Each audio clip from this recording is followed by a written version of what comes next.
بسم الله الرحمن الرحیم. مختلف قسم ریسرچ که تاسو اورئ، څوک د دې خبرې شوقیان وي، د علم حاصلولو شوقیان وي، اکثر سرچ کوي یا مختلف ویډیوز ګوري، مختلف ځایونو معلومات را جمع کوي، نو هغې ته به دا معلومات وي چې زموږ خوراک کې مختلف څیزونه چې کوم موږ استعمالو هغه کله کله موږ دپاره د هغې فایدې دومره زیاتې وي چې هغې موږ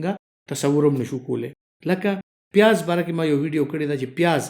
زموږ دپاره څومره بهترین څیز دی. نو نن درته د هغې دوه داسې فایدې ښیم چې نورې فایدې خو ما بیان کړې وي چې انټي انفلیمیټري افیکټس دي پکې، او مختلف قسم انټي اکسیډنټ افیکټس دي، ستاسو وینه صفا کوي او ستاسو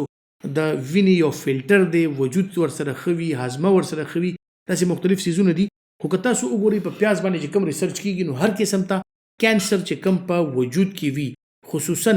زیات کینسر چې کوم په یورپ کې دی، نو هغه د غټې کولمې کینسر دی. جاپان کې د ټولو نه زیات کینسر د غټې کولمې کینسر دی، یعنی بړی آنت کا کینسر د ډکو متیازو کومه کولمه چې کوم ده د هغې کینسر، یعنی سی ریکټم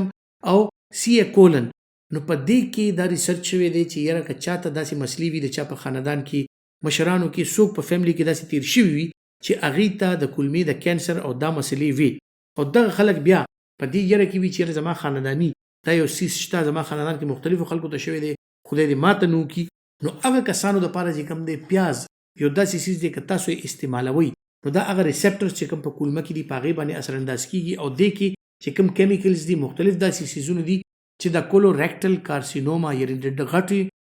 کولمې چې کوم کینسر دی هغې دا جینز دا ختموي، او په هغه خلکو کې دا ډېر زیات هیلپفل دی. بیا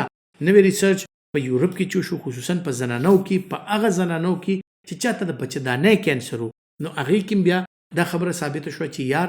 دا پیاز چې کوم دی په دې کې داسې څیزونه دي، دې کې داسې انټي کینسرس اکټیویټي ده چې دا هم د بچهدانۍ کینسر او هم په زنانو کې نور داسې چې کوم کینسرز دي د هغې خلاف دي ته مدافعتي نظام د دې امپروو کړي، د دې خلاف د دې د بدن د طاقت ښه کړي، مدافعت راولي، نو دغه کینسر چې کوم دی نو د دې خطرات نه دا خلک بهر شي. نو یو خو د دې د انټي کینسرس چې کومه اکټیویټي ده په مختلف قسم کینسرز کې، اوس پې ریسرچ روان دی په تھایرايډ کینسر باندې، په مختلف نور قسمه دغه باندې، خو ډېر زیات چې کوم د کارسینوجینک څیزونه دي زموږ په وجود کې یا زموږ د جینز کې چې کوم کارسینوجینک جینز دي، نو دغه باندې د پیاز ډېر افیکټیولی اثر کوي په قدرتي څیزونو کې. که تاسو وګورئ دومره ریسرچ د کینسر باره کې په یو څیز هم نه شوی څونه په پیاز شوی دی، نو تاسو ته به اندازه وشي چې واقعي د کینسر خطرات چې چاته دي هغه خلک، او که چاته نشته دی هم هغه خلک که د پیاز استعمال خپل خوراک کې کوي، نو هغې ته د کینسر د خطرات چې کوم دی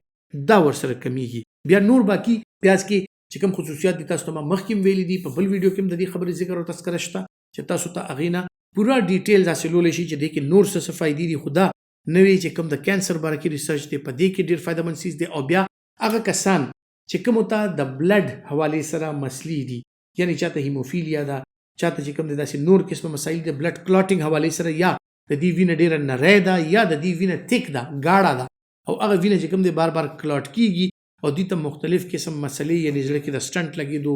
د زړه کمزوري کېدلو، یا داسې مختلف اعصابي دغه واړه واړه رګونه چې کوم په دماغو کې بند شي، دغه څیزونه کېږي، نو دا هم ورسره ډېر ښه، ځکه چې دې سره بلډ سرکولیشن ډېر زیات ښه وي. د پیاز کې داسې څیزونه دي چې هغې سره ستاسو بلډ سرکولیشن امپروو کېږي، امیونټي ورسره بوسټ کېږي، او ورسره چې کوم دی ستاسو میټابولیک ریټ ښه کېږي. نو هغې د وجې نه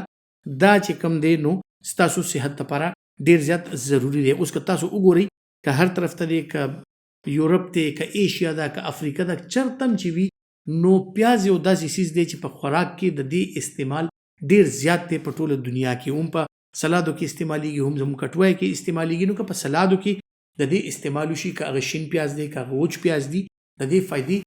یو شان بهترین دي، او تاسو ته نه بھرپور فایدې اخیستی شي. د دې استعمال څنګه چې ما ویلي اکثر خلک د دې استعمال چې کوي، نو د معدې تکلیفونه یا دا ورسره راځي، نو که دې سره نور داسې قسمه سلادونه شامل شي، دا نورو څیزونو کې شامل شي، دې باندې لږ نیمبو یا سرکه مختلف داسې څیزونه واچولی شي، نو یقینا هغه د هاضمې مسلې چې ورسره کمې راځي هغه هم ورسره ډېرې زیاتې امپروو شي. بیا پیاز که په کچه صورت کې د سلادو په صورت کې استعمال شي، ټوله دنیا کې په سلادو کې استعمالیږي، نو د دې فایدې یقینا نورې هم ډېرې زیاتې شي.